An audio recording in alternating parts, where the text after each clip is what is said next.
Hello, I'm the Reverend Nathan Stomberg, and welcome to the Lively Faith Podcast. I am the rector of Holy Communion Anglican Church in East Greenwich, Rhode Island, and today we're joined by the Reverend Mark Galloway, a presbyter at Holy Communion.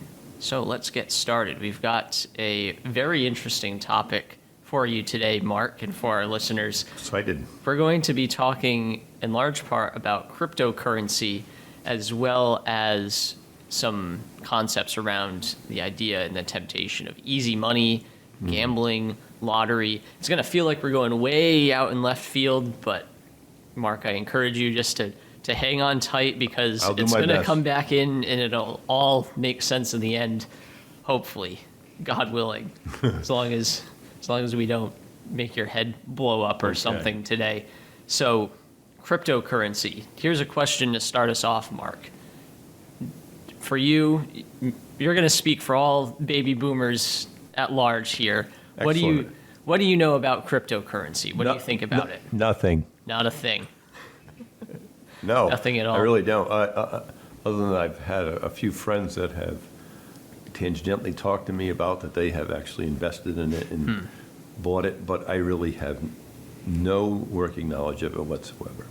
But you are aware that it's been discussed quite frequently, like in popular culture. Yes, and I'm aware. And I'm aware in the news recently that there's been a lot of market turmoil and illegal stuff going on and controversy and so forth. Yeah, and I think that was one of the reasons why I want to talk about it today is because it's happening, it's big, and there are lessons to be learned about it for the thinking Christian. And much like with a lot of the other stuff we talk about, we want to continually engage with the world as things are changing and to have a spirit of learning as we apply the Christian faith to current events and new ideas and beyond. So I think before we go any further, just want to offer a disclaimer that none of this is financial advice. I am by no means a financial expert.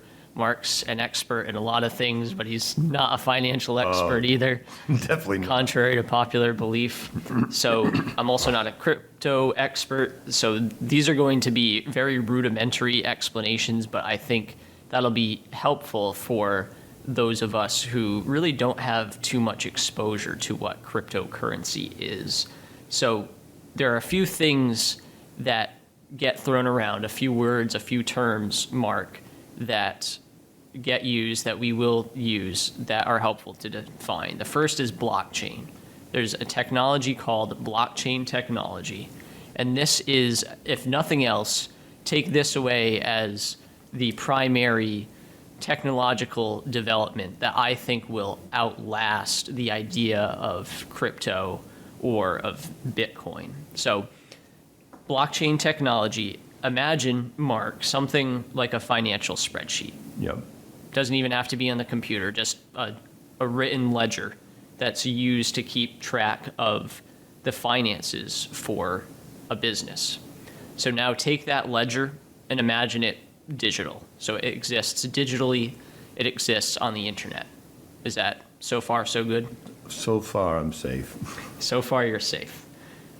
So this ledger, as blockchain, imagine this spreadsheet, this ledger, copied 1,000 times. So you have 1,000 sheets of paper, all stored on the internet. This ledger is copied 1,000 times across 1,000 different computers. So a blockchain is that ledger, that spreadsheet, distributed across a network of computers. And what happens is when you're running a business, for example, you're making a financial transaction between two parties, what needs to happen? You need both parties to agree, right, that the same amount of money is being exchanged and that one person isn't trying to fool the other. So instead of people, replace the people with computers. So when a transaction takes place on this digital spreadsheet, there's an encryption that happens, and both computers work to verify, to reconcile that digital ledger.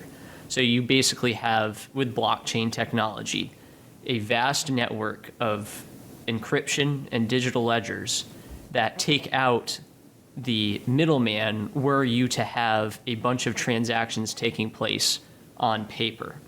So because of this massive distributed computing power, powerful encryption is used, which prevents information from being counterfeited or copied. It can be duplicated, but you can't commit forgery with a digital ledger that is stored on blockchain.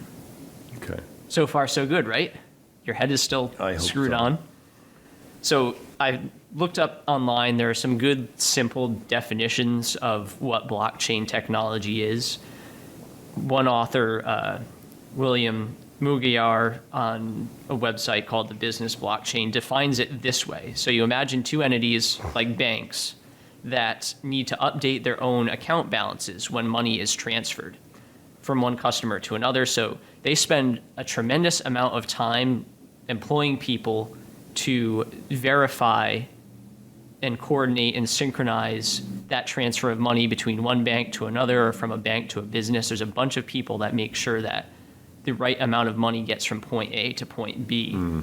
So typically that money is held by the originator until everything else can be confirmed that it happens exactly as it should. But with blockchain, you can have a single ledger of transactions that get verified by basically computers on the distributed network instead of individuals working to reconcile that ledger. So basically, you are taking verification, which is done by humans, and sourcing that out to a network of computers. So that is what underlies blockchain technology. Okay. So this is a recent development. This is the technology that underpins cryptocurrency. So cryptocurrency is digital currency its foundation is blockchain technology. And the reason why it's become so popular in public discourse, especially amongst the tech sector, is because of how secure it is. And that security is brought forth by the encryption of blockchain technology. So Bitcoin is the most popular cryptocurrency. That's the one that people have heard of most, and its value is derived by its scarcity. Think of it as a digital commodity. Now, obviously, it's only going to be worth what people are willing to pay for it. So over the last several years, we've received trillions and trillions of dollars of stimulus payments, not only in the US, but you've had loose financial policy across the world. So markets have been flooded with trillions of dollars of easy money. People have had cash lining their pockets. And so Bitcoin, because of nerds getting excited about the things that I just explained to you, saw it as a tremendous store of value. And as money rushes into these assets, into these digital commodities, the price shoots up very quick. And now, all of a sudden, it becomes an attractive way to make a lot of money really fast. And so I want you to keep that in mind as we get later on in this conversation. But there are other copycats of cryptocurrency, of Bitcoin specifically. They're called altcoins, which they operate on the same principle. Our producer would be familiar with Ethereum. You may have heard of Dogecoin, which was pumped by Elon Musk. It's really just a joke cryptocurrency, but it operates, again, digitally the same way. And you may have also heard of NFTs, non-fungible tokens.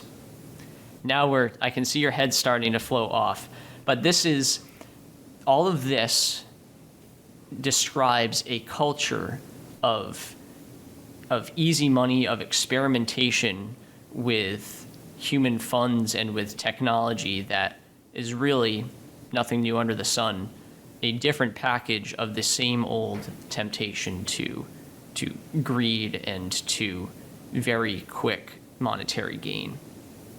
Someone like, I think Justin Bieber had recently purchased, so there was an NFT, it was a digital cartoon of a bored ape, and it couldn't be duplicated because of the blockchain technology that we just described.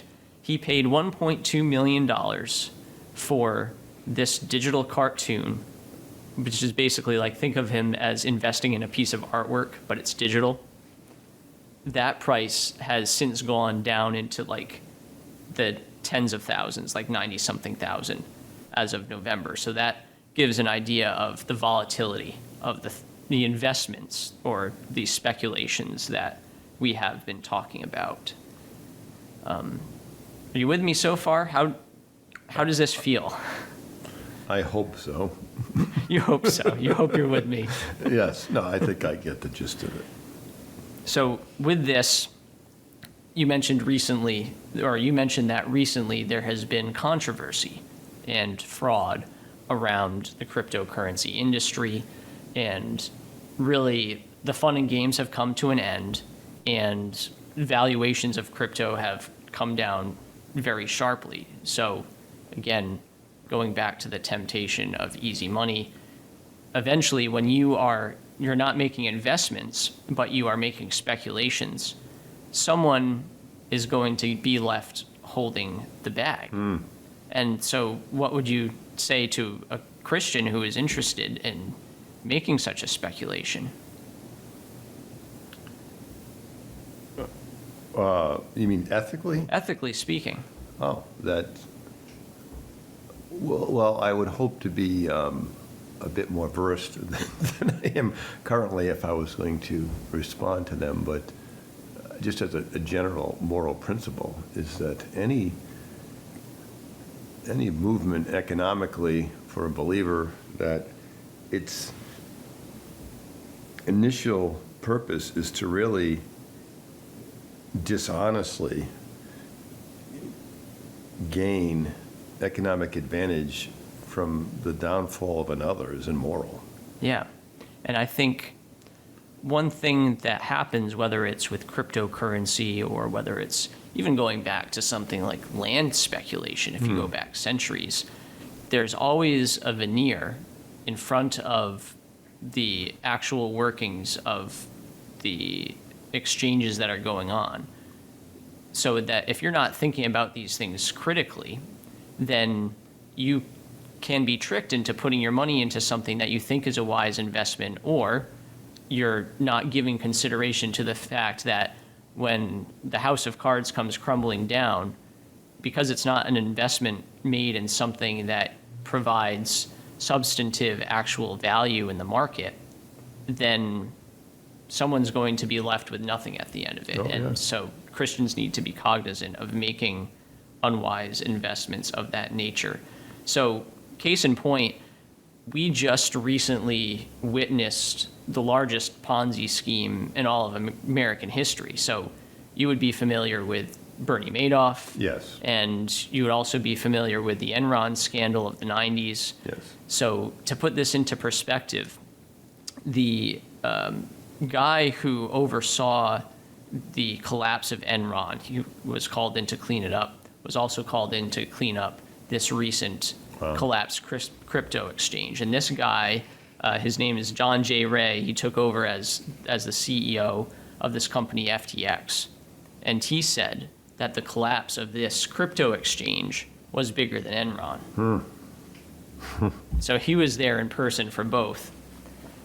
To give you a little more context, and then we're going to loop this back into Christian moral virtue and what should be instructive for us. But you've got a crypto exchange, which you can think of as just like any other financial exchange. Customers park their funds in there that make them available to trade on a specific market. So with this, there is a company called FTX that was founded by a young, he was seen as a wonderkind billionaire, Sam Bankman-Fried. And so this company ended up being a Ponzi scheme, which is basically just this form of fraud in which the success of a non-existent enterprise is fostered by the payment of quick returns. So like the first investors fund the returns of later, the funds of later investors fund the returns of earlier investors. So there isn't enough money to go around. There isn't a one-to-one matchup of money for what people are putting in. I'm not going to go too much further. There's a lot of excellent analyses online for people who are interested in this sort of thing. But basically, this exchange collapses. And the CEO, Sam Bankman-Fried, has been loved by the elite classes in our country because of his philanthropy to political causes of all kinds. So as we were talking about off camera, the warning signs were there, but they were overlooked because he donated money to the right political Bribing the right people. people. Exactly. Yeah. And he was able to, I think, swindle a lot of people who got starry-eyed about being able to invest in what appeared to be such a lucrative opportunity. So Tom Brady, famous example, was a big investor. They also got the naming rights to the Miami Heat Arena, so now they have to change the name Wow, I didn't know that. of that arena in Miami. Really? Yeah. So there are huge financial ramifications because at the end of the day, it was leaked that FTX was a massive Ponzi scheme. They were taking money from this exchange, funneling it into another enterprise, a research company that had been founded by the same guy, and they were using it to pump up their own digital currency. And so when all this came out, there was a run on the exchange for funds, and they went bankrupt. And this had a knock-on effect on the rest of the industry. So now you're seeing the values of cryptocurrencies collapse all over the place. And this is billions and billions of dollars that people were swindled out of, worse than Madoff, worse than Enron. And, Wow. and it's hard to comprehend, one, just because of the technical aspects of it, but it happened just like that. And now Right. we have this generational transformation, really a new face of fraud in the country. One last thing that I think is instructive, and then I'll turn it over to some questions here. A few interviews have been done by mainstream media and by journalistic outlets with this CEO, this disgraced ex-CEO, Sam Bankman-Fried. Mm-hmm. And he really demonstrated how cynically you can play the woke culture game. And this is where the implications come in for society at large. He did a text interview with Vox Media where he was quoted that, again, he was able to skirt ethics. And his thinking was, this is a dumb game, I'm quoting him, that woke Westerners play where you just say all the right shibboleths and people like you because of it. Yeah. And so he's laying all the cards out on the table as to what the game really is when it comes to succeeding in the marketplace nowadays. So the bottom line, the takeaway for all of this, again, something that I think many people may have seen in the news, is that broadly speaking, we are easily tempted by easy money. And this is part of sinful human nature. Yes, we always have been. Right. And I think it's not just with crypto, it's with things like the lottery and with gambling and sports betting. And that's where it comes back to, this is the same old sin, just packaged up with a new facade. Yes, obviously not with all the modern crypto stuff, but several years ago, when I was in Episcopal Diocese, there was the debate that we had at diocesan level about the lottery, and also even at parish level, having these endless raffles. Was, is that a way that the Christian church should do stewardship? And of course, at the time, I was the chair of evangelism and stewardship, and I'm like, absolutely not. It's not a free giving of anything. You're giving money with the expectation you might have a chance to get more money back than you gave into the raffle in the first place, which to me is not Christian at all. It's not a moral concept of the church doesn't raise money. The church receives money as gifts of charity to the work of the gospel. And the more we distort that as the body of Christ, the further and further we get from the biblical principles of what stewardship is and what God expects us of as human beings. It goes back to the, to our mythical origins in the Garden of Eden. God, we are expected to labor and to do honest labor for honest work for honest pay. And any type of scheme that isn't about you actually producing product that you labored to produce, and then you pass it on because it's actually a product that furthers the betterment of the common good, is an immoral enterprise. Yeah. And with all ensuing advancements in culture and technology, the game just gets more ramped up, doesn't it? Right. Yeah. So, a question that I have for you, I know you've answered this before, but for those who maybe haven't considered, as a church leader, as a minister of the gospel, would you, let's say one of your parishioners wins the lottery, hits the Powerball, wins millions and millions of dollars, and wants to make a generous donation to your church, do you accept that money? No, I've had to deal with this. I was actually posed the question when I was a young rector, and then I had to deal with it. It wasn't millions of dollars, but it was a significant amount of money. And would you take this money? And this person was presenting as if they were making some hugely generous donation to the church out of an abundance of hard-earned money. And I told him to keep his money. And that went over like a lead balloon with other leaders in the church, right? And they thought I was being, I guess, a legalist and a fundamentalist about these doctrines. And I tried to explain that, it's just a can of worms that you're getting yourself into.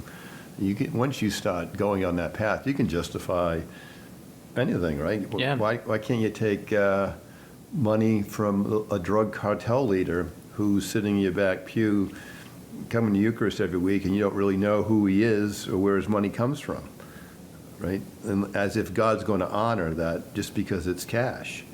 God's a lot smarter than that, right? And expects us to be much more judicious in our stewardship of resources. Yeah. And, it's just so vastly more sophisticated than anything I ever would have dealt with, 30 years ago in ministry.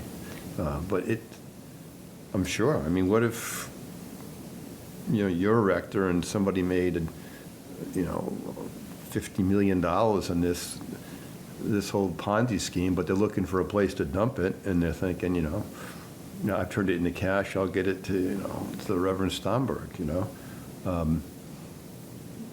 You need to know where that money came from. Yeah, it's part of good stewardship. Absolutely. And you're accountable if you don't know where that money came from.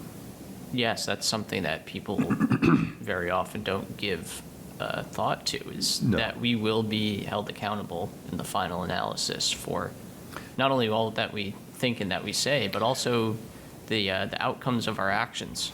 Yeah, it's not. How is it a whole lot different than how you invest your money in your portfolio, right? So if you're investing your money in a Chinese labor camp that's producing Nike sneakers on 10 cents on the hour for a laborer in China, and you're selling them over here for $400 a pair, it's utterly immoral. You shouldn't be involved in any such operation. And just because you're giving, let's say you give all of your profits to charity, that doesn't make what's happening moral. Yeah, how does your, quote, charity, whatever that may be, I would suspect you and I wouldn't find what most people give money to in America as charity. How does that take away from the utter injustice of the person being taken advantage of as slave labor in a communist country? Right, that doesn't change a thing. It won't change a thing. And all it does is perpetuate the acceptance of that social philosophy. And it plays into the idea that the ends justify the means, and that becomes a philosophy of convenience, even for the church. Oh, it's It's the philosophy of 90% of people I ever met. The ends always justifies the means, right? It goes back to a zillion moral questions you and I have dealt with, right? We can't afford to have children, so the abortion justifies the means, right? How's that any different in a moral equation than this? It always comes back, right? Wrong is wrong and right is right, and that's how it is. Exactly. And amounts of money have nothing to do with it.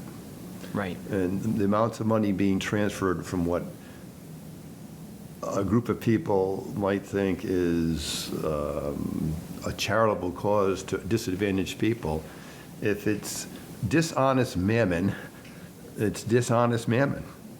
And it will not bring about the furtherment of the kingdom of God. Right. So here's going off of what you just said, that the amounts don't really matter. No. What do you say to someone who, and this is going to go over really well, I think, with a lot of people, just commonly speaking.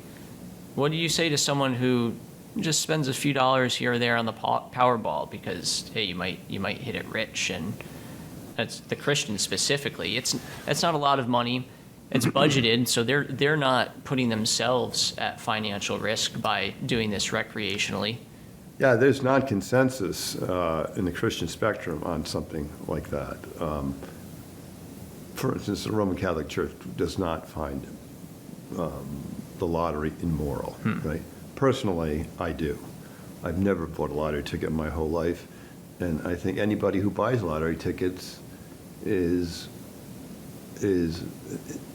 it's one thing if it's just like let's say you spend $5 a week on a lottery ticket. You're not putting your family in jeopardy necessarily. But most people can't live their lives that way. It leads to addictions and so forth. People buy hundreds of dollars in lottery tickets, and the chances of ever recuperating any of your money are almost zero. So really, you're abandoning your responsibility as a parent or as a father or whatever to your family by wasting your money on a get-rich scheme that's never going to happen. It's not an investment. It's absolutely not an investment. So, I'm old enough to remember when the lottery system went into effect in Rhode Island in the mid-'70s. I was in junior high school, and it was all going to go to education, which is just a lie. Never, right? That's always the sell. Our education system's screwed up as it's ever been, and all it does is ever raise taxes on the local town to keep producing more bureaucracy in the education system. So just when the general fund and the assembly whizzes it away like it does on whatever it wants to do. So it's just a lie. It's like the lottery is no different than legalizing marijuana. I was just going to say that. There's always the justification that, that's just what the person wants to do. It's not going to hurt anybody. Yeah, it's the same trip down the same dirty river, and it leads to the same things, legalizing, and it's going to have a bunch of people growing a bunch of pot. That's not going to change anything economic in Rhode Island. It's going to cause far more in social destruction costs to the society than they're ever going to get from tax revenue, right? I was a director of board of directors of a homeless shelter in Wesley when I was a young priest, and this is when the casinos were just getting large, Mohegan and Foxwoods, and they came and visited us at the board of directors at the homeless shelter, and they wanted to give us like $200,000, because part of it was I had written in articles about the destruction of social cohesion in the greater Westerly, New London area. Guys would just go and put their mortgages up. Wow. And, we had more homeless families than we could even make accommodations for, of those of us that were involved in the homeless. But their strategy was, of course, was to bribe us, right? We're going to give you $200,000 a year to your budget of your homeless shelter. That was more than our whole budget, I think, at the time. And also, they were willing to put a wing on our facility. Of course, it would have to have the name of. I'm like Now, I was only the single vote, but as president of the board, I'm like, absolutely not. Keep all your money, and we're not putting any name on anything. It was maybe one of my best political operations I ever did, but we voted that down. But when I eventually left Wesley and became rector somewhere else, a new director came in, and you know what they did? Took the money. They took the money. Yeah. And immediately, the moral precepts of and originally that shelter started out under a Christian precept. It's totally abandoned that now, right? And so you just become a prostitute to these social forces.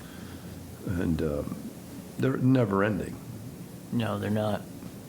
I think if we look at it from the idea of stewardship, we've talked about this at church before, that stewardship goes far beyond just money and the impacts of these, I'll call them institutions, not really institutions, but these operations like the lottery go far beyond just the amounts of money that are changing hands. So for the person who maybe isn't doing any, let's say, just for the sake of argument, isn't doing any immediate harm to his family by participating in the lottery for fun, must consider the downstream effects of his actions, because the lottery system disproportionately harms those who are poor and in poverty and suffering from addiction. And then the same is said of legalizing drug use and marijuana, that, yeah, sure, as someone who is privileged and has been blessed with a stable family and with wealth and with means,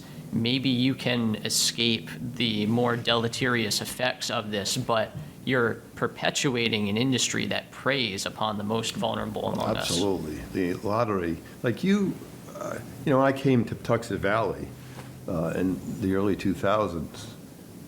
You know, you go to the Cumberland Farms, or, you know, the local, you know, whatever, mart that's attached to the gas station, and you're talking about working class poor just lined up to buy lottery tickets. And I would sit there, it just break my heart. You know, and these guys, you could see them, you know, they're putting $20 down, $40, which is huge money in the context of people who are probably on, almost all on some type of subsistence from government systems and everything else. And they're never going to recoup any of that money statistically. No. You know, 1 in a million people are going to get anything, right? And you know, it makes the poor poorer, and the middle to upper middle class, who, you know, they can afford to throw whatever at these things because it doesn't affect their lifestyle whatsoever. But the downstream effect of it is horrible. It's also the downstream effect of what you teach the next ensuing generation about the value of these things, right? So if you're a rich kid and your dad, you know, threw X amount of thousands of dollars at gambling every week, why you as a father don't think your kids are going to fall into a trap that could be 10 times worse than yours this tells me how morally oblivious you are to cause and effect. And I think that's a great point. it just goes on, you know. Very difficult things to get anybody at parish level to take very seriously. It's hard because it's been inculcated so deeply into our collective psyche that these things are just innocuous, and they're part of the furniture now, culturally speaking, that they've always been there. They're not going away. It's not affecting me personally, so to speak. So it's really not a big deal. And why are you making such a big deal about this, Mark? You're just acting like you're holier than thou. Yeah, you have to be creative in your teaching, and the best you can try in your conversations is to come up with, you know, analogies that work. Like, say, if you're a functional alcoholic, right? But it's clear you're an alcoholic, but you live in a middle-class lifestyle where your alcoholism doesn't destroy the well-being, economic well-being of your family, then being a functional alcoholic is fine. So it teaches your kid that being a functional alcoholic is fine. If you're just blowing a little snow up your nose, all right, and you're not destroying your life, you really can't judge my kid if by 19 he's blowing a little snow up his nose, right? They're all related. It's all the same moral principles related to all of these issues. And so this cryptocurrency thing, it's just that it's the massive scale of it that makes it so alarming, at least even to those who are pro this type of action. It all doesn't matter until it all falls apart, like it just has. And then all of a sudden, I guess the culture doesn't really ask moral questions about it. It's just about, oh, how can we make it so that people don't get this screwed? Yeah, exactly. It's not, well, were we doing the right thing in the first place? It's how can we avoid this from happening next time? Because the last few years were great, and if you were at least a little bit versed in how the technology worked, you felt like you could make a lot of money really fast. Right. And so here's a popular, I think, counter argument to what we're just talking about. Then wouldn't you say that investing in the stock market is gambling? Oh, it can be. It can be. Right. From a Christian's perspective, it's what you invest in, not investing. And how you invest it too. Yes. Yes. And the difference between stocks, largely, broadly speaking, and many of the crypto investments that we're talking about is that stocks, you're investing in a company on some sort of valuation of its value and the product that it provides. Right. So you are making an investment and contributing to I'll call it the capitalist enterprise. You're contributing to the free markets, and in the expectation that your investment it's a store of value and it's going to provide you something in return. Yeah, I mean, in my younger days, one of the classic liberal cases, they would argue, right, you shouldn't be investing any money, or even the government shouldn't even be investing in nuclear armament. Right? To them, that was a great moral discrepancy. It's horrible. It was a horrible thing. But they wouldn't make that modern correlation to growing dope. No. Right? No, that's good for the society. It's going to actually produce this revenue, and out of that revenue, we're going to produce health care and feed the poor, and all the nonsense which will never happen. Yeah. Never happen, as opposed to having nuclear armament that defends country against legitimate people who want to destroy you. That's immoral, right? It's again, we're so philosophically unsound in our current state of being in the West that people will buy into anything, especially if you tell them they can make money fast. They'll buy into anything. Yeah. And they'll justify it thinking it's perfectly okay. The ends always justify the means. Absolutely. I think on the other hand, the difference between making the investment, like in a 401k, versus playing the lottery or speculating on stocks is, on one hand, with the speculation, you're putting in money, you're basically buying a chance to win more money. Whereas the investment is you're purchasing a store of value, you're putting that money to work. And that's where the dividing line falls. Sure. I mean, you think about it, it goes all the way back to Alexander Hamilton, doesn't Yeah. it? The understanding of the American capitalistic system was that you invest in product that is a product that people want to buy, and the more they buy, the more you invest into the product. There's nothing immoral about that whatsoever. It goes back to the origins of mankind. That's how commerce evolved in the human experience. But when the initial goal of any of these schemes is simply for you to make money that is going to lead to the detriment of somebody, is utterly immoral, right? No matter how much you can bake it and shift it and dress it up and sell it to a generation for X amount of time, it eventually will show itself. The bottom line is, right, Enron happened, Bernie happened, and now this has happened, and just a matter of time, something's going to happen after this one. Yeah. And technology is, the whole thing about the blockchain, and it's about, I put that down, secure, and I put a question mark. No, it's not. It's only a matter of time before it's not secure. it's a never-ending race. We have things that we thought that were secure, even Sure. digitally speaking, and the technology is always advancing against Right. itself. It's like trying to stay ahead of the, in sports we love, it's trying to stay ahead of the steroid cheater. You can't, because the technology is always ahead of you who's chasing the cheater. And so it is in commerce and everything else. Yes, going to come and go. Yeah. So I think we were recently in our last episode talking about how truth should not and cannot be defined by popular opinion or majority opinion.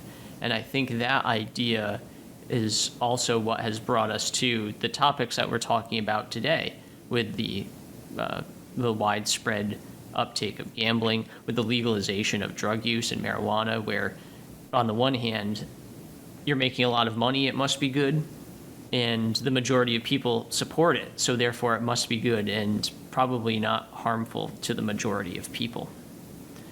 And I think this was borne out also recently, a few years ago now, in 2018, when the Supreme Court allowed the legalization of sports betting in all 50 states.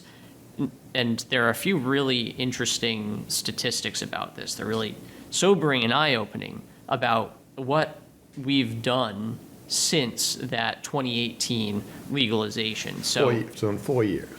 it's been 4 years, yes, thank you. So since then, we've seen sports betting pop up in all areas of life. You're familiar with DraftKings, FanDuel. You were just talking about, before the show, listening to sports radio. The whole enterprise, sports enterprise, is driven by gambling on sports It's now. nauseating listening to it. The ads are all over the place. Yeah. And the thing that strikes me, thinking about how vulnerable people are being preyed upon, is if you, let's say you're watching on a smart TV or you're watching on a sports app, I have no doubt that there are integrations that allow betting on props and betting on outcomes of games to pop up and integrate directly with what you're watching. So you don't even have to get up and go to the bank and then go to your bookie to place a bet. You just link it right to your bank account. You sit back on your couch, and the buttons just pop up and gamify the whole idea of gambling your money on It's just a so sports game. criminal. It's just so criminal. You can see how vulnerable males are to this, right? Yeah. Like every sports guy, Adam, we talk sports constantly, right? And it's like all of us could be the GM of any professional sports team, right? We're all experts in sports, and we're all good. So when it gets into gambling, all these guys think they know baseball will take advantage. I know baseball better than everybody else. I've been studying baseball cards and watching baseball since I was 6 years old. No, you don't. You're going to lose. You're going to lose. But they really believe these things. You convince yourself of it. And even this, the fantasy football phenomenon, right? They actually think they could actually run the Patriots better than Bill Belichick, right? Because they won their fantasy football league, right? It's the same type of mentality. And the sports betting just adds to this astronomically, to this kind of perception that this reality is true, right? And again, I'm going to make money doing this, and I'm going to make it quick, and it's going to be fast and a lot. And the only people who are going to do that are the bookies. The house always wins. The house always wins, just a matter of time, right? And that's the real sinister part of gambling, is that you win just enough to think you're going to beat the system in the long run. Yep. Right? And it hooks you, and so, for a guy like, poor guy like me, it's $50. The next guy up the line is $1,000. Next guy is $500,000. But eventually you lose it all. Just a matter of time. No matter who you are, you lose it all. Whether you're Tom Brady or any other person who thinks they're the smartest person on the planet. That's why it's immoral. Very well said. You should be content with honest work for honest pay.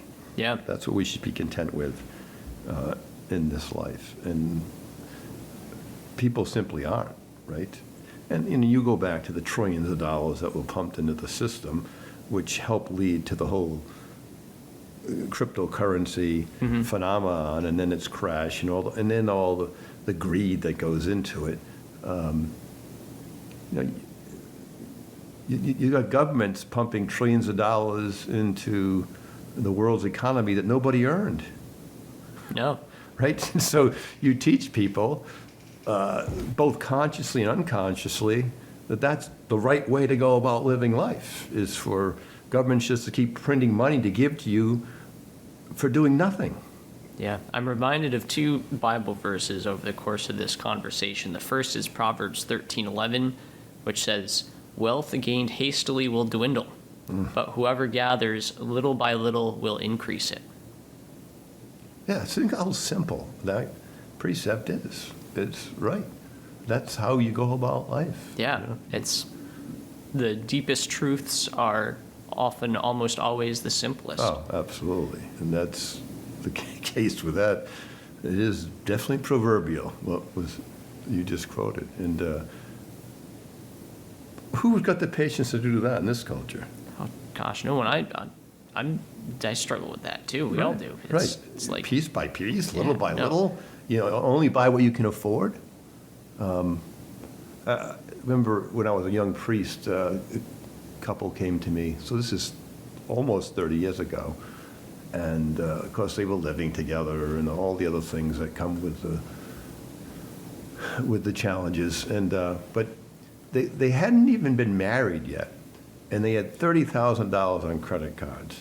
30 years ago. wow, $30,000, right? 30 years ago. Too. And Wow. I'm sitting there, it's like, at the time I'm 30 years old, late 20s, and I said, "Do you understand what compound interest is?" Well, they were college graduates. They had no idea what compound interest was, right? And I explained, no. So they said, "Well, I know it's," and you were talking credit cards then were 18%, whatever they were, right? They said, "Well, but I just pay the whole, and you just pay it off." And I said, "No, it just keeps multiplying at 18% of whatever's debt's left. You just keep adding 18% every, just, Yeah. no concept of it at all." And that's how it is with debt in this country, right? $31 trillion in debt, no big deal. No, we're just paying interest on debts, Right. trying to keep the GDP from crashing so that we don't go bankrupt as a country. We never pay off. He's not the only one, but he happens to be the president now. I lowered the debt. You've never lowered a penny on the debt. All you did is add tens of trillions of dollars to the debt. This idea that you slowed down the rate of the debt is not reducing the debt. It's It's complete dishonesty, right? Right. I took out $30,000 on my credit card last month, and I only took out $15,000. I'm in less debt than I would have been. Right. Yeah. But that's all you have to say to an American, Yeah. is that he slowed the rate of the debt. No, he didn't. Or he lowered the debt, I should say. Yeah, he lowered No, the debt. no, he didn't. It's just, and so it works. Yeah. So Americans just go along with it, right? So you just have this endless deficit spending at every level of government. And that somehow, at the end of a sequence of events, that the piper doesn't have to be paid. This civics cost I talked about that I taught a while ago, I posed the question what GDP was, right? And a few people knew what gross domestic product was. I said, so what happens when gross domestic product is not as much as the interest you owe on the debt? And they looked all foggy, like, what does that mean? And of course, the answer is you're bankrupt. You're done. You're done. You cannot recover from that because there's nowhere else to get assets, right? And you're not paying down, you're just paying interest on what you keep borrowing. We're close to that. I can't remember exactly, Yeah, I'm but not something sure. like 30% of the federal budget just Right. goes to paying interest on the debt. It's unbelievable. Never pays the, and you just keep borrowing trillions of dollars a year. Every 6 months it flips $1 trillion about, right? Something like that. Something crazy. So we're getting close to those things. It'll happen. It will happen because nothing is going to happen to stop this process.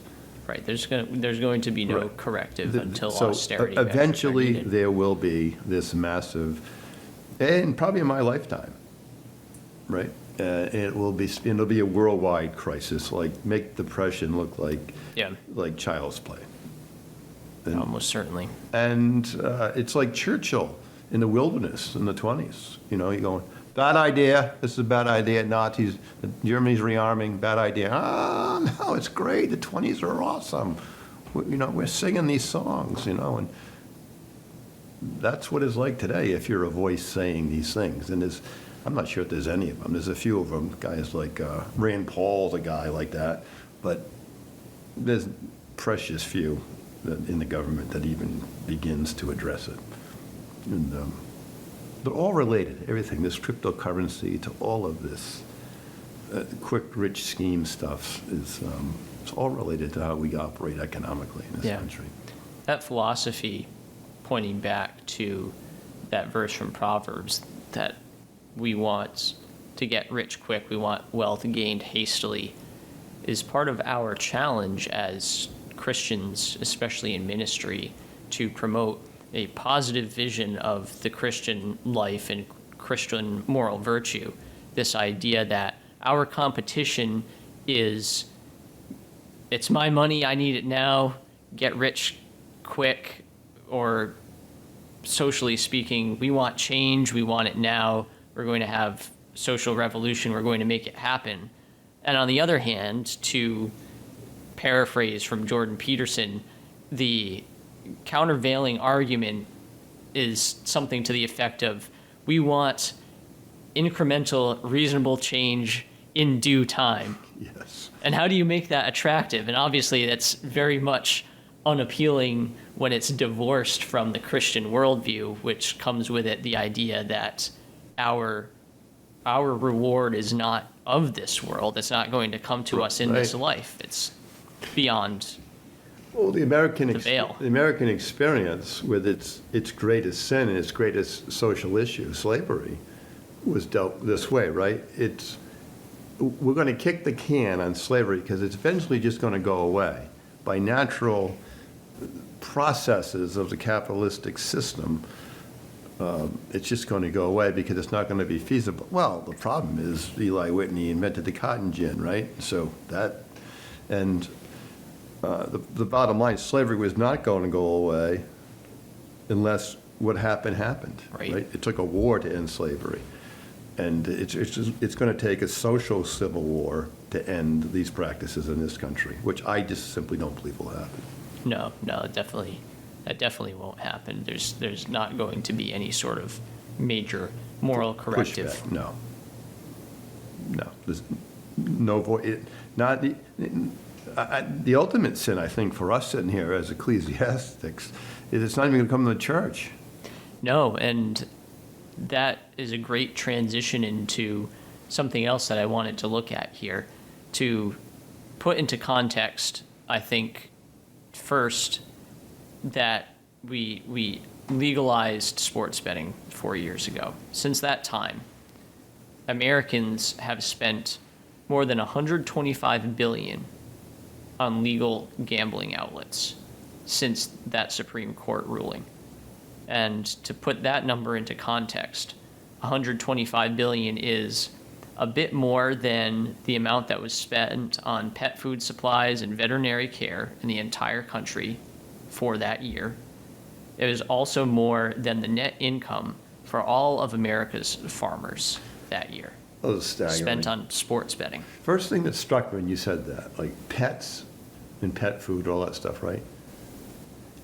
This is an incredible fact. There are more dogs in America than there are children. Wow. There are more dogs in America than children. Did not know that. Well, how's that for a moral evaluation of a culture, right? And so the fact that, which means you're spending more on your dogs than you are on your children. Now, and to go back to the farming thing, right? America, the greatest natural gift that in God's providence was giving to those who settled North America was the Midlands in this country, right? It's the greatest breadbasket in the world. We can produce more food than any place else in the world. But each year we lose more land to all kinds of things, right? There's less and less families farming. We actually pay people not to grow stuff. And yet, look at, we spend more money on gambling than we are in really securing up our ability to produce food that's going to feed us for generations to come. It's just, you can't get more goofed up in your priorities than these type of things. And so examples like that you just gave, that's what a faithful pastor should be talking about. Where your treasure is, there your heart will be also. Yeah. Now, this episode right now will release close to the Super Bowl for 2023.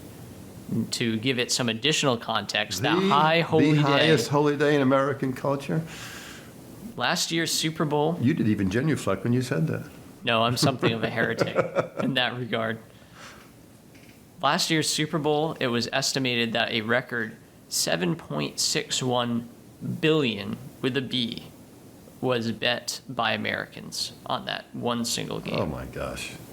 And I can assure you that record will be broken again this year. On everything from and the year after that. From the coin cost to how long it will take to do this, to do that. And the length of the to what halftime color show. Somebody's hair is. Can Right. gamify every single aspect of that outing. It's such a sickness, I can't even relate to it. I just can't even fathom it. It's sad. It's really sad.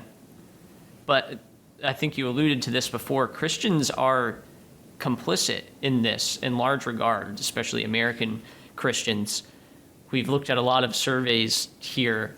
There was one survey that was done in 2016, Lifeway. That's the same company that did the one that we discussed in our previous episode about attitudes of evangelicals, the state of theology. In 2016, they put out a survey that only 36% of Christians thought sports betting was morally wrong.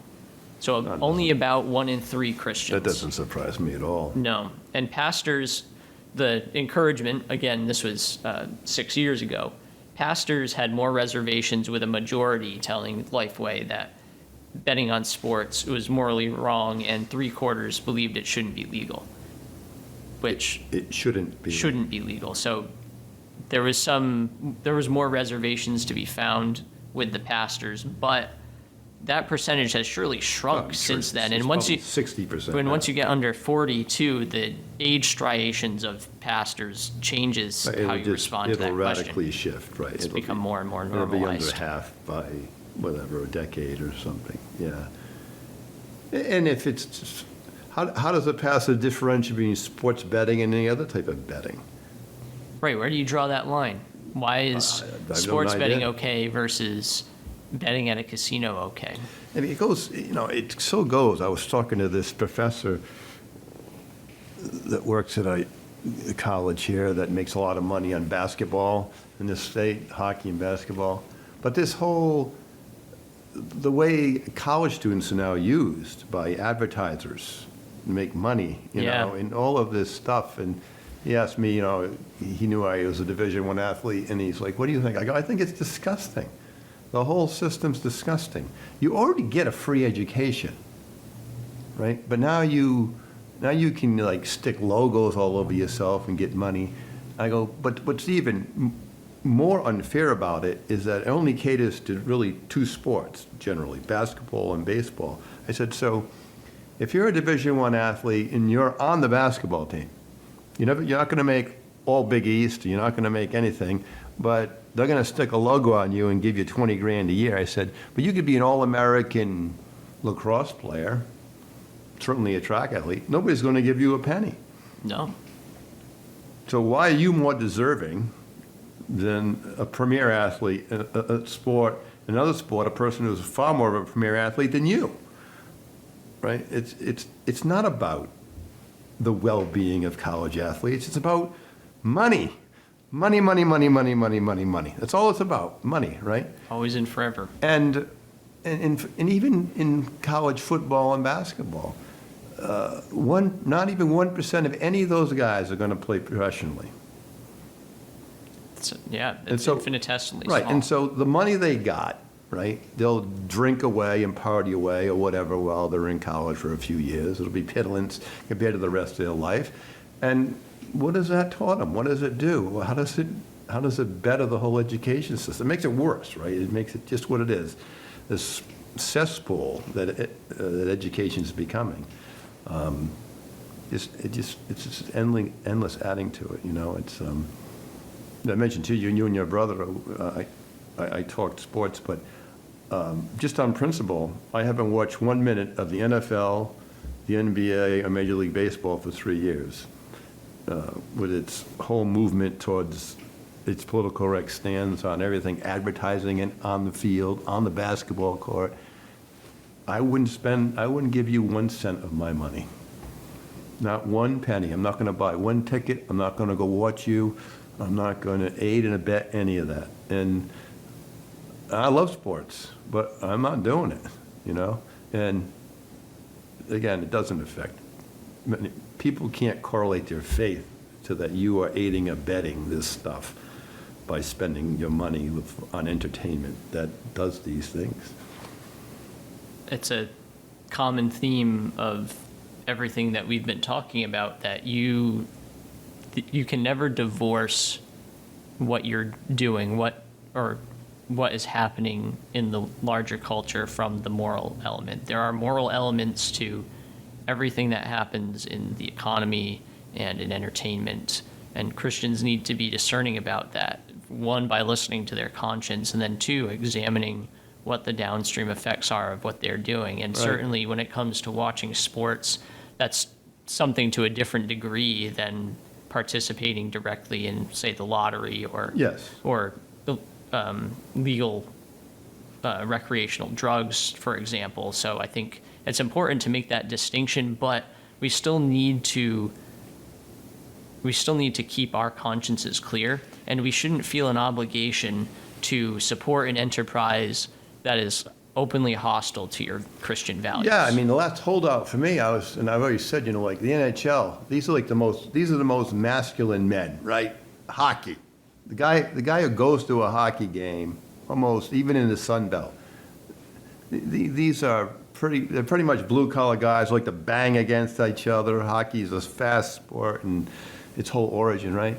But like 2 weeks ago, they started a program for transgendered youth hockey leagues, right? It's everywhere. It never ends, you know. And there's one NHL player came out last week, and of course he got shut down. And he's like, "This is not what we're about. We play hockey. We're not the determinants of social policy in the world. Professional sports shouldn't be involved in these issues, right?" And of course he took it on the chin from every direction. And people think that they are, though, that these places should be experimentations and affirmations of all of these other things that go on in culture and gain their momentum into the political process. And so they'll win. They'll win out in all of these places. The remnant will be the remnant. It's called the remnant for a reason. Yeah. It's just, to me, it's unimaginable. It's so true, though. You know, darkness tries to get into any place, right? And the crannies that all of this stuff has made its way into in the last few years of our cultural life, to me, it was incomprehensible just a few years ago to think we would decay to this level of existence. But it's where we're at. And Semper Fi, God's looking for a few good men, and they're rare every generation, they're rare every year. God's looking for a lot of good men. Not a few. Looking for more than a few. Not a few good men, right? Yeah, always faithful, always faithful. How are we doing on time over there? About an hour. So I think it's a good spot to take a break just to avoid any potential technical difficulties. So we will return in a few minutes. All right, so we're back from our break, and we covered a lot of ground earlier in our conversation, and I think it'll be good for us to just recap what we've talked about and tie it all up into a practical application that we can use going forward and thinking about Christian moral virtue. The first thing that I want to say, though, is that I promised 2 Bible verses earlier on in this episode. We only got through one. It's because we're really good at talking. The second that I had in mind was a verse from one of Paul's epistles. The name of the book escapes me, where he writes, "To him who is unwilling to work, let him not eat." Yeah. And that is the total other side of the coin of the discussion that we've been having, and is equally unpalatable to the prevailing attitude of the public today. Yeah, that's a verse, that comes up obviously in the lectionary cycle once every 3 years, and it's one of those verses that sting people too, right? They Yeah. hear it. Sounds harsh. Yeah, it's like a lot of the hard Jesus sayings, and but of course there is a context to it. So, and you and I wouldn't be saying that the mentally ill and the mentally handicapped should be in the same requirements that you and I, able-bodied people, are. But able-bodied people absolutely should work, and they shouldn't be given taxpayer money not to work when they can work, right? It's to such an extent. I was talking to you off here about, I read this morning in San Francisco that they're going to pay, if you're a black woman and pregnant, the city of San Francisco is going to pay you not to work while you're pregnant. Not white women, but just black women, right? And which conjures up all kinds of ideas. I mean, what is racism in this country anymore, and all of those types of things, and equity, and all these jargons that get thrown at us all the time. But yeah, you can't even sustain, obviously, a culture of civilization when able-bodied people don't work. No. And we're heading at a meteoric pace towards this. I'm not sure how you get this segment, and it's a significant portion of the population since the arrival of the pandemic, where you paid people not to work. How do you ever get them to work again? Right? We're so underemployed. This just needs for millions and millions of workers, and because they're on the dole or they just stopped working, the unemployment rate seems low. It's all artificial, right? Right. We can't produce goods. We're not going to be able to be competitive, certainly against China and our biggest competitors in the world, when Americans don't want to work.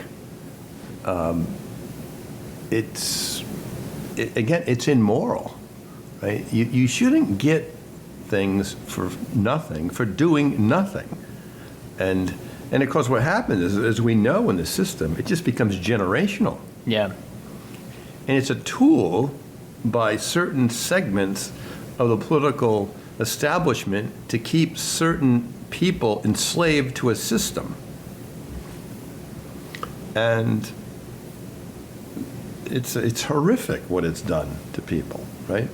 And it's no secret, every ethnic group that comes to America in time finds their way with a majority of the people into the middle class. Mm-hmm. Every single one, except for one. Right? African Americans have remained predominantly urban people dependent on the social system, dominated by one particular political party that leaves them there, right? How is that good? How is that equitable? How does that enhance and further their lives and movement? And it just goes on and on. But it really goes right back to this verse to such a large extent, right? How many? I think about the controversy around the SAT scores that's in the Supreme Court now about discriminating against Orientals because they score so well in the SATs. Yep. So they get punished in the process because they're too smart, right? It's like the opposite of what you should do. You should reward acumen and achievement, not give somebody a free pass to give something they haven't earned. Yeah, it's a perverse incentive structure that rather than work to knock down the systemic problems and inequities that are holding back the people at the bottom to raise them up Right. to meet the higher standard, you both lower the standard and you punish the people who are exceeding that standard in order to artificially level the playing field. Yes, and of course, we're going to have another blow up in this country because the Supreme Court's going to overturn affirmative action. And Yes, in all likelihood. And that's going to lead to another, I hope not a summer of 2020, but something similar to that's going to happen, right? Because instead of seeing that as actually good for the culture, that we've arrived at a point where this isn't a driving necessity. It's no longer needed. Right, and that it will actually allow at an expedited rate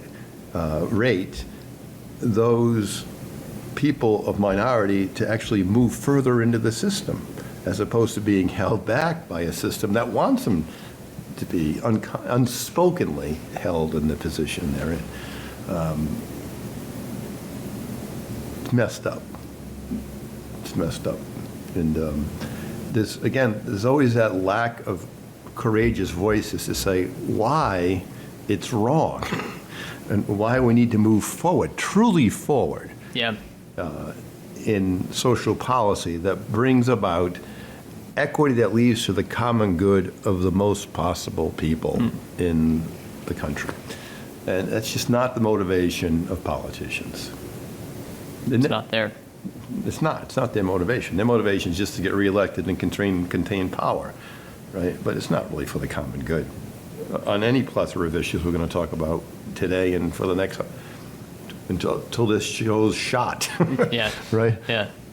Until we're taken off air. Yeah, Our right. producer goes on strike. Yeah. Looks for more money. Yeah.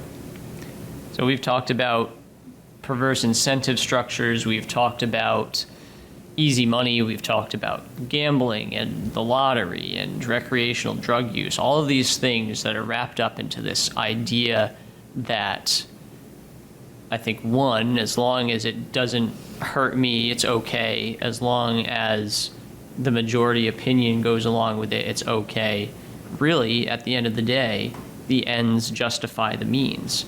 And I think risk-taking where there is value involved, where there are assets involved, is different than gambling. That taking a risk where there's no value involved is paying for a chance to win your money back, whereas, like we said, investing is using your money wisely. Yeah, being a good entrepreneurship. Entrepreneurship, exactly. Right. And you're hoping to provide greater value to society later on down the road. Now, people can debate whether or not Bitcoin can ever be a store of value. I think right now, the way the incentives are set up, that it's unclear what the long-term outlook would be. If you were to ask me, going back to our initial conversation, where the value is, it is probably in the blockchain technology itself, just again as one of the many technological advancements that the 21st century is seeing, and as with artificial intelligence and so many other things, good things will come of it, bad things will come of it, there will be pros and cons, but the era of this get-rich-quick off of crypto speculation appears to be coming to an end. You're just placing your money down in hopes that the stock will go to the moon. So all of that said, I think the last thing for us to consider is how can we, as Christians, encourage and help our brothers and sisters in Christ guard against these temptations to greed and to easy money, to the ends justifying the means. What are the tools at our disposal? Well, I really don't think it's complicated. I think we simply have to go back to the sources and reiterate these truths. We're naive and wrong to think that even our most devout truth-sitters even know any of these things. it's too thick. It's too deep in the culture. It's too interwoven in their everyday activities, emotions, and so we have to go back and lay it out. Yeah. As preachers, priests and pastors, we got to lay it out. Why these things? Why God's principles are the best principles, and again, they're not negotiable principles. But we can't assume that even our people we love, and again, the most devout people, really know these truths. They don't. They don't. And as Jesus tells us, we are going out as sheep in the midst of wolves. We need to be as wise as serpents and innocent as doves. We tend to focus on being as innocent as doves, but we also need to be as wise as serpents. And to add on to what you're saying, I think the advice for us, for Christians who are seeking to faithfully live and defend a Christian worldview, we cannot afford to be culturally naive. And the recurring thing of what we've been talking about is that nothing is morally neutral, or very few things are really ever morally neutral. So when it comes to whatever the next big thing is, whatever the next fad is, whether it's an investing craze or it's a type of technology, there are always going to be downstream moral implications of that. And if you just blindly accept something that comes up because it's new as being neutral and or even morally good without thinking it through, you do so to your own peril. Yes. And it's easy for us to just take things as they come because it's easier, rather than to hit pause and actually ask ourselves, well, what other effects, what other people is this going to impact? So I think that's really where our Christian focus needs to be, practically speaking. Well, I think you nailed it. The pastors have to become, it's going to take a new generation of pastors to be able to do this, but that our role isn't to create a cathartic atmosphere for people to come hang out with us for a couple hours on a Sunday. It's not our role. It is to be the biblical mandate of what a presbyter is to be, right? In season, out of season, teaching the truth and the gospel. Yes is yes and no is no. And again, going back to the genesis of the charisma of the church and reiterating it to a new direction. There is no other solution to anything we face in the contemporary world. You have to create a new memory bank, if you will, for Christians, and then that new generation has to continue its divine mission of sharing the truth in their life through a lively faith. Absolutely. It's really not that complicated. Our challenge is that you and our colleagues don't even want to hear that answer. Not really. No, in a sense, the pastors want to get rich quick scheme too. Like how do I have a full church with a big budget without having to deal with any controversial issue? Yeah. Any hard issue, any pressing issue, any moral issue that God says is immutable, but I don't want to touch. We want the grow your church quick scheme. Right. And so you and I talked about it, and I've been to enough conferences to make my head fall off. Like, this will grow your congregation. Right? It's just not that hard. The answer is simple. Preach the gospel, live a holy life. That'll grow your congregation. And just like financial investing in other Christians through discipleship is always going to take place effectually when it is done slowly and surely and incrementally. Right. Steady, steady, steady. Patience, right? Sunday's readings are readings from James, and for this third Sunday of Advent, we need to be patient, like the farmer waiting for his crop to come in. We have to be patient. And so it is. So patience for me will be the rest of my life as a priest. And it may be yours too. It's that simple, right?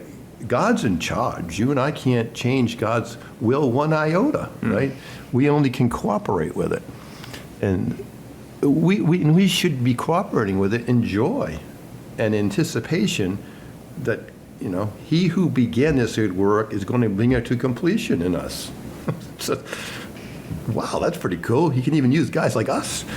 Imagine that. Yeah, no. And we've lost sight of all of these things, collectively as the church. Way too many people think they are the messiahs. They bring this unique perspective to ministry that nobody else has ever thought of. And they're going to have some unique gig that in some angle that is going to change the whole dynamic of Christian ministry, right? You're just kidding yourself. Just kidding yourself. And when they get away with it for a season or two, it just emboldens them more that they actually are that type of a person, right? They don't want to be no lowly parish priest like you. Who wants to do that, right? Hanging out, ministering to whatever, and God's providence comes your way and doing it faithfully and being content with it. No, you need a drummer, man. We do. We sorely lack a drummer and a fog machine. We have a drummer, we have a fog machine. It's just, I hope people take that with the levity it's intended, but it's, our joy in ministry is actually just doing it, just doing the ministry, being incarnational men involved with the privilege by God's calling to be involved in people's life from the moment they take their first breath until they take their last breath. What a glorious vocation. It's a beautiful reality. That God gives us. There's right? a beauty and we glory. Don't run from it. Holiness. We run from it. We don't embrace it. Right. And we want others to embrace it and want to be that type of a servant of the only entity in the universe that won't let you down, the triune God. And we just got to we got to hang in there, do it with a genuine joy and smile on our face, and with confidence that God's promises never end. Right? Amen. Same today, yesterday, tomorrow. And there's no variation due to shadow or change with our God. And that's all we have to offer the culture. And if we do it faithfully, then we win. Not because we have more toys than anybody else, but because we were faithful to our call. Yeah. There's no gimmick that is going to make the preaching of the gospel more effective. The only thing that's ever worked and ever will work is the faithful preaching of the gospel and studying the Bible and being faithful to God's will and church discipline. So those things will never change, and they should be an encouragement to us that we will persevere and we will remain faithful to these things. Every true, enduring renewal of the church always happens and succeeds because it goes back to the very principles that we're talking about. All the other schemas fail. They all fail. And so it's simple, right? Just do the right thing. And be willing to take the consequences for it. And when we accept that, there's great peace and great encouragement in it. There's a beauty and a glory to a life lived with a lively faith, one that is humble and dedicated to personal holiness. Yeah, for personally, I could have never lived with myself in the last 20 years if I had compromised those principles. And you're not going to be a happy person when you bail on what you know to be true. Your conscience will just eat you alive, right? Our sin nature alone is enough to keep us on our toes, right? We don't need to just succumb to the culture. And it's the greatest life. Being a Christian is the greatest honor. The greatest life, the greatest honor. I think that's a great place to stop as well. Amen. Appreciate your time, Father you. Galloway. Thank As you for always, this leading is us. great. And that'll do it for today's conversation. Thank you to everyone who joined us for this episode and listened on the podcast or watched us on YouTube. Please like, subscribe, and leave a 5-star rating if you enjoyed this episode, this show. It means a lot to us. Every little bit helps in growing this humble ministry. So I thank you for your continued prayers. We look forward to seeing you next time. God bless.